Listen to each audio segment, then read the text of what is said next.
Hi, welcome to day 2 of Please Explain from Montclair Design Week and Radio Free Montclair. This is the show where we take questions from the community, questions from people like you, and we do our best to find answers. I'm Scott Gurian, and normally I'm a journalist and I travel all around the world reporting interesting stories for my podcast, which is called Far From Home. But of course, I can't travel right now with COVID going on.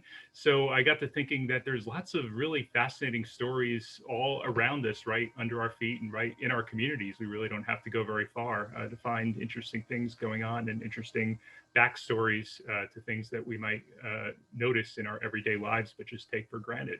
So that's sort of what this show is about. And each day this week, I'm joined by a different co-host, and we'll be taking questions from different people in the community and finding answers to them. Today, my co-host is Nahin Shah. And Nahin, would you like to introduce yourself? So I've done my undergrad at NJIT in industrial design, and I've recently graduated with a master's in inclusive design, which is designing for a larger scale of diversity, which includes language, age, culture, ability, race, or anything else, and making sure that we make accessible solutions that are for these communities that might feel excluded. And based off of that, now I'm part of a inclusive design research consultancy where we help certain demographics then navigate and create solutions for their own communities. Great. Well, thank you so much for joining me today as my co-host, and I'm looking forward to a really interesting conversation today. So our first question answer is Jerry, who's a Montclair resident. Jerry, thank you so much for joining us, and you can, I guess, unmute your microphone. And you had an environmental question, I guess. Yeah, definitely. Hey, Scott. Hey, Nahin. Thanks for hosting. Please explain. Actually, sort of in reference to your background picture, Scott, you know, there's a lot of things in the world industrially and commercially and consumer-wise that is affecting the environment, especially with all the climate change talk going on. Could you please answer how climate change is specifically affecting northern New Jersey and Montclair itself?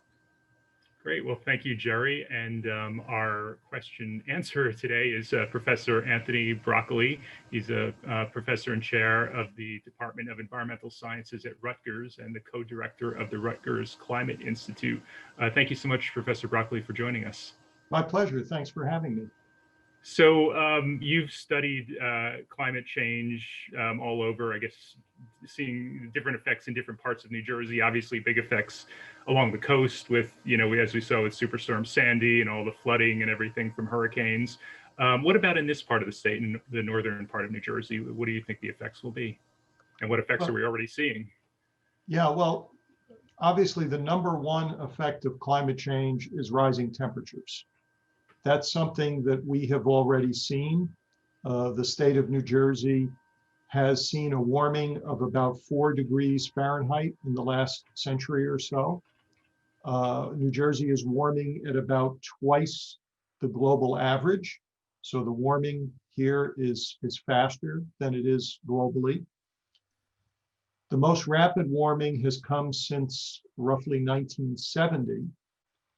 And we can see evidence of that. Of the 20 warmest years on record in New Jersey, 14 of those years have happened in this century, since 2000. We've seen a little bit more warming in winter than we have averaged over the course of the year. The winter warming has been about 6 degrees Fahrenheit over the last century. And it's a little bit smaller than in the winter, rather in the spring and fall, maybe just about 3.5 degrees Fahrenheit. So warming is already underway. Warming is expected to continue. How much warming we see in the future depends on how much carbon dioxide and other greenhouse gases we emit into the atmosphere between now and, say, the end of this century. And I'm taking questions from viewers and listeners. We invite people, if they want to submit their questions, if they're watching the live stream, they could just click the link in the upper right corner and type their question there. Jerry and Nahin, feel free to jump in at any point with anything you're wondering about. I'm Sure. curious. Well, yeah, go ahead. Okay. Professor Broccoli, you were talking about the degree temperature change. Now in the winter, you would think that's not so bad. What is the short and long-term effect of the actual rising of the temperature? What does that mean for the atmosphere and for, northern New Jersey? Well, there are many effects associated with a warming climate. For one, a warming climate tends to have a more active hydrologic cycle, the water cycle. And so what that means, and again, this is something that we have already seen, at least on the national scale, and I think probably also here in New Jersey, that when we get a precipitation event, rain event, that rain has the potential to be heavier. So we've seen more heavy rainstorms with the attendant effects that has, street flooding, et cetera. But ironically, the same increase in the strength of the hydrologic cycle means that we can also get longer dry spells, particularly during the summer months. And that's a big impact here in New Jersey, particularly in the northern part of New Jersey, where a lot of our drinking water, a lot of our water supply comes from surface water storage in reservoirs. It only takes 2 or 3 dry months to start to create water shortages with those limitations on lawn watering and car washing and all of those things that we occasionally have to deal with. I actually have a follow-up to that. So I think like as you're now talking about like, okay, like water shortage, like usually when we think of climate change, it seems like a problem that's like far away in the future. A lot of people, especially like nowadays, they think like, oh, it's not an immediate problem. It's something that the future, like we have to put on the back burner, stuff like that. But then when you put it in perspective, like, okay, water shortage can happen like now, it can happen soon.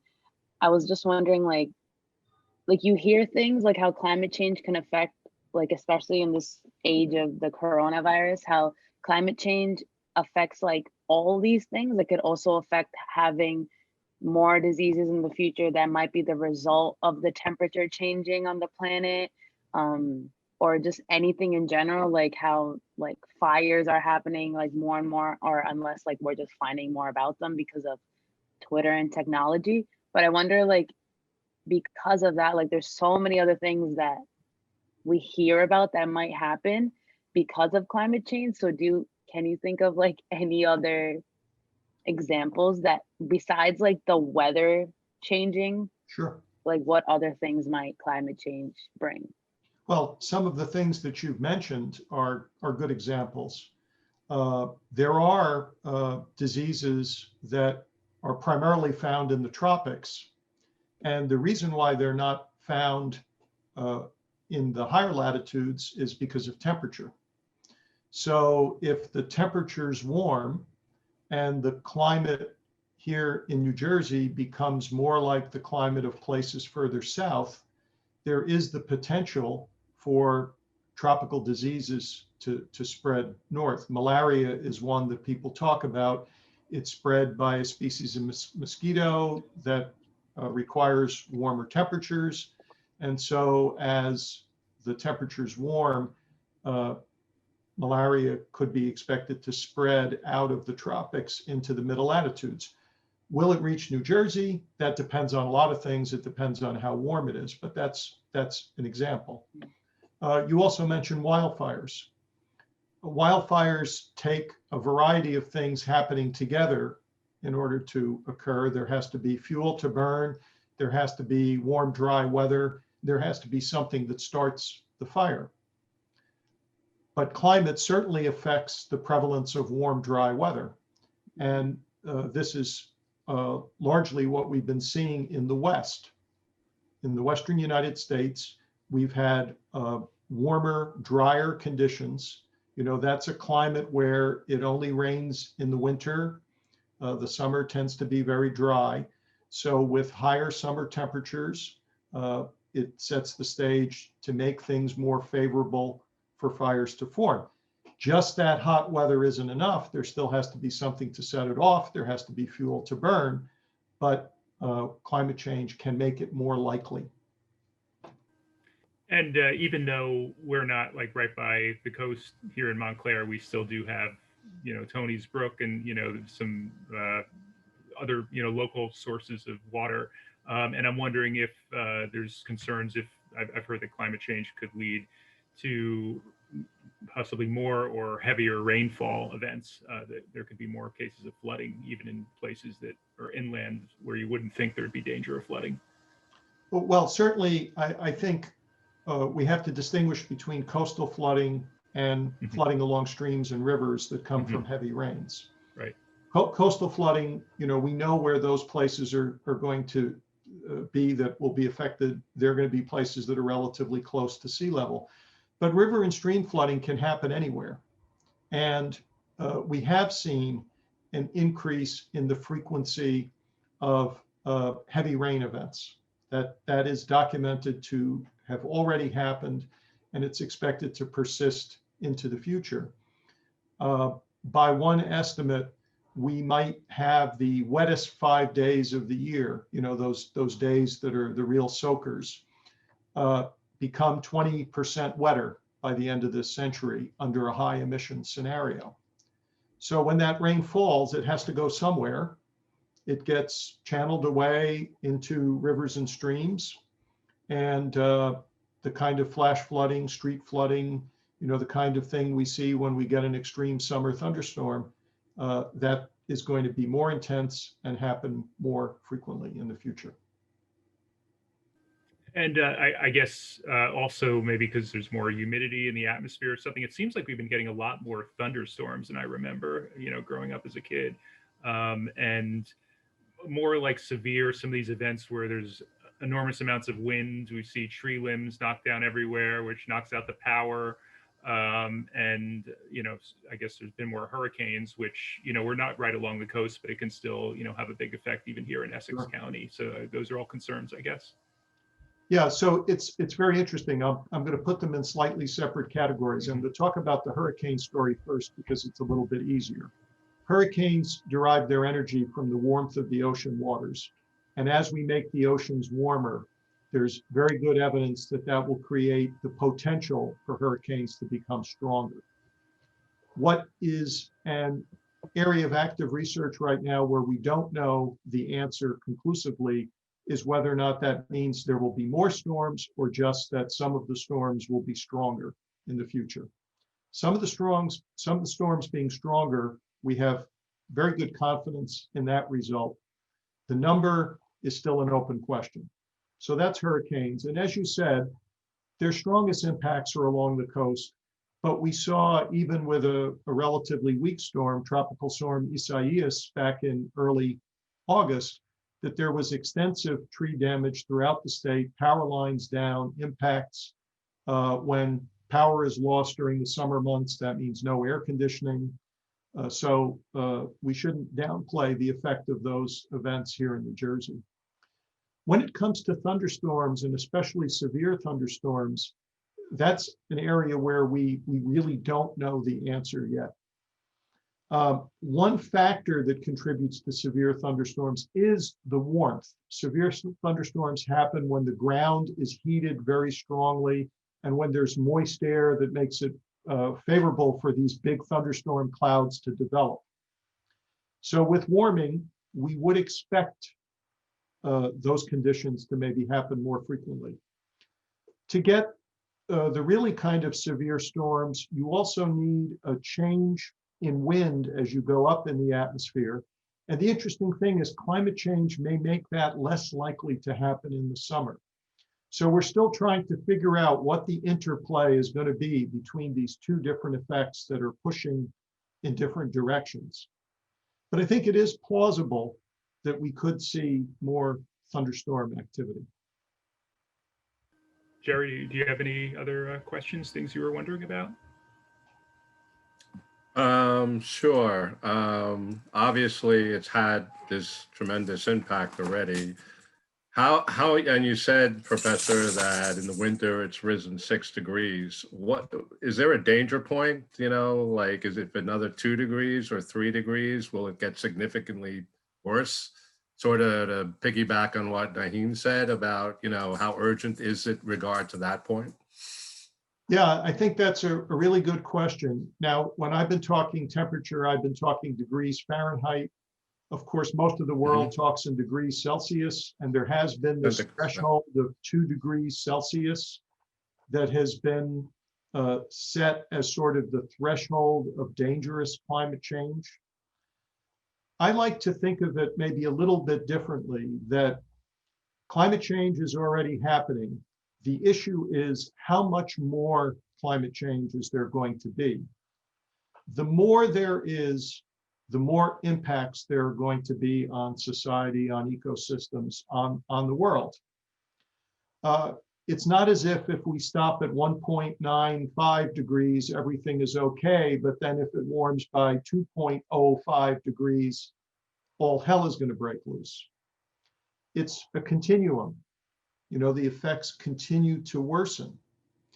The problem with climate change is that by the time you decide that you don't like the climate that we have, it can be too late to prevent it from getting worse, because the climate system is not in equilibrium with the amount of carbon dioxide that we've put in the atmosphere. Even if we stopped emitting carbon dioxide today, the climate would still continue to warm for probably 3, 4, 5 decades until it comes back into equilibrium. By that time, it might be as much as 1 or 2 degrees Fahrenheit warmer than today. So this really emphasizes the need to take action in advance if we're trying to prevent the worst effects of climate change. There was this term that we learned in school that was called like slow violence when it comes to like climate change. And I think like that's so interesting because everything you're saying, like it's sometimes like when you realize it's already too late for like the future in like 10 years for the changes you need to have made. And like even today's effects are because of, I don't know, like a decade or 2 decades ago of like just like a built upon decision making that's not just like on an individual level, but on like a like these huge companies and everybody decisions, like all their decisions. So I think it's scary, but at the same time, I think it's important to constantly use scary terms because otherwise it is always like pushed in the back of our minds and we stop thinking about it because we're just like, there's so many worse things that are happening in the world right now. But I do think it's interesting whenever you see like, what does this number mean? Because a lot of times we hear like, oh, it's rising a degree or 2 degrees, but we never really know what exactly that means. So I think like saying it in words like, okay, this disease can happen. Like New Jersey always prides itself on like, oh, we have like forest, we have the sea, we have everything. But if you think about like all the things that can go wrong because we're in the middle of that, it does make it more like, okay, we need to think about these things now, because if not, then we are also all gonna get screwed. So thanks for like explaining all those possibilities to us that might happen.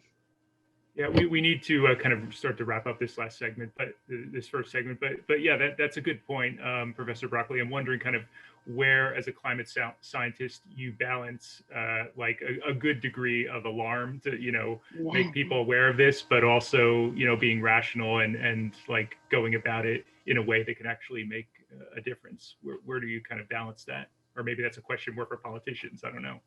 Well, I think it's a really important question, and it's a question that I think about a lot when I'm just trying to communicate the science to people like your audience who care about this issue. There's a danger in making it sound like it's a distant problem, because it's not. Climate is already changing and it's already having impacts. But there's also a danger in making it sound as if it's hopeless, because that creates the impression that there isn't anything we can do.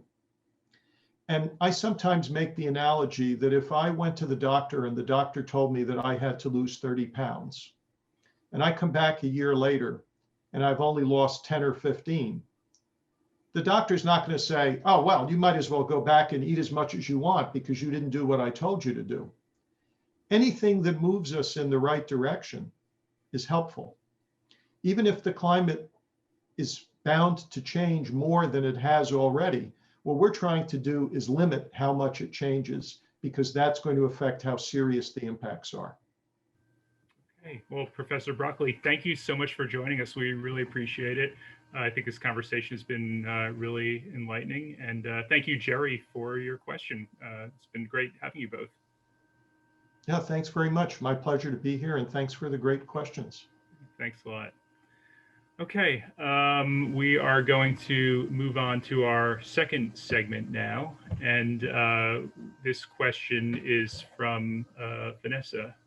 Excuse me, this question is from Karen, actually. Karen, would you like to ask your question? Yeah, sure. So I was just like wondering what happens like to the stuff that we recycle. Like I know we do it just because it's the right thing, but like where does it go from there? Also, I know how I don't know how Montclair does it, but I know that at Clifton does it so that they separate all out their items. But I just want to know why are then some towns different with that? Yeah. Sure. So, okay. So we're joined by Fred Petrone to help answer this. And Fred, if you could put your camera on, please, so we could see you. Fred is with Atlantic Coast Fibers, which handles all the recycling for the Township of Montclair. Welcome, Fred. Thanks for joining us. Good afternoon. Pleasure to be here. So, so tell us, when people leave their bottles and cans and cardboard at the curb, where does it actually go? Well, they're all different commodities, so they have all different places that they go to. If you're recycling properly, the number one, which is the PET, those plastic go to mills that make a fiber product, such as carpeting. We ship the material to Mohawk Carpeting. For the most part, that's what the number one goes to. The number two, HDPE, go back into making grocery bags and as such. They make pipes, industrial type of piping out of that. And the number five, which I believe that you do, also they use that to make industrial type piping. So if you're recycling properly, your material definitely is being recycled at Atlantic Coast, definitely. Now there are items there that we call contaminants, and those materials aren't supposed to be there to begin with. And those materials are just going in the trash, to be very honest with you, because we can't recycle them. And what are those sorts of materials? What are the things that people put in that they're not supposed to? Well, we get industrial pipes that I just mentioned, the industrial pipes. We'll get rigid pipes. We'll get plastic furniture. These are not number ones, number twos. They're not bottles, cans. If you look at the Montclair requirements as far as the items that you're supposed to recycle, you can refer back to that as far as on your website in Montclair, what you can. But we get materials that people they're cleaning out their house and they're putting everything and anything in there. And I'm sure you've heard the term wish recycling, and I wish it could be recyclable, but it's not. And just because it has a recycling symbol on it, it's not recyclable in this type of environment at our facility. I was going to ask, I mean, there's a lot of concerns or questions people have about, is this stuff actually getting recycled? Because I've read articles about how a lot of this stuff used to be shipped to China, but now there's not so much of a market for them to take things anymore, and objects are just like piling up, and I guess yeah, well, the landfills, right? In some cases, or no? That happened maybe 7-8 months ago. We had some backups at our facilities. For the most part, we recycled everything that we were supposed to recycle. You know, the problems that we do incur are problems when the material gets wet, especially the fiber products like the paper, the cardboard, and the news and the junk mail. When that gets wet, that's very difficult to sort. Therefore, that can't be recycled. That type of material will be landfilled. So you try to keep it as dry as you can. I mean, we get some of these thunderstorms that 2 inches of rain in an hour, and it's almost impossible if you left it at the curb the night before for that material to actually be recycled. But for the most part, everything does get recycled. That's supposed to be in the mix anyway. What about the difference Karen was asking about between some towns that I guess they call it single stream versus dual stream, where you just throw everything together in a bin versus separating out the glass and the plastic and the paper? Right. Well, we do both here. We've got optical sorters that actually separate the materials, the plastics, by number. They actually identify the material by the density of the plastic. So if you come onto our single stream side of our operation, it'll pull the paper out first, and then it runs over a conveyor belt into the other side where we have the optical sorters, and we still have quality control people actually working there. And the first things that come out are the metals. We've got big magnets on conveyor belts that actually pull the metals out. And then we have what they call an eddy current that pulls the aluminum out. And once we get those out, then we go over to the plastic side. So we take out the number 1, the number 2, and the number 5 plastics optically. And what I mean optically is there's a beam array of light that identifies the material, not by the number, but by the density of the material. So the first thing we pull out is the number 5, the polypropylene. It'll pull that out, identify that, and separate that out. Then the next item would be the number 2 HDPE, and then the last item would be the PET. And once those are separated, we prepare those, we bale them, we get those, we prepare those ready for our markets that we actually ship to. Now, most of that material that you're talking about, all of the metals or all of the plastic items, all are shipped domestically. They all stay in this country. They're not exported. I think Nahin has a question. Yeah, I know you like mentioned real quick about how like, oh, some people they'll try to recycle like a plastic like couch or furniture. I was just wondering because a lot of the times I feel like people get confused on like if something says recycle, like they're like, oh, okay, we'll just recycle it and it'll be okay. Then it's not our problem anymore. But I was just wondering, since I know like you can't give us the whole list of what people recycle they shouldn't, but is there something that you see often that you wish people knew that you can't recycle that, or something that you see in the trash that you think that people should recycle? Like even if it's just like 1 or 2 things that you think is like the most annoying or like the most glaring that you find.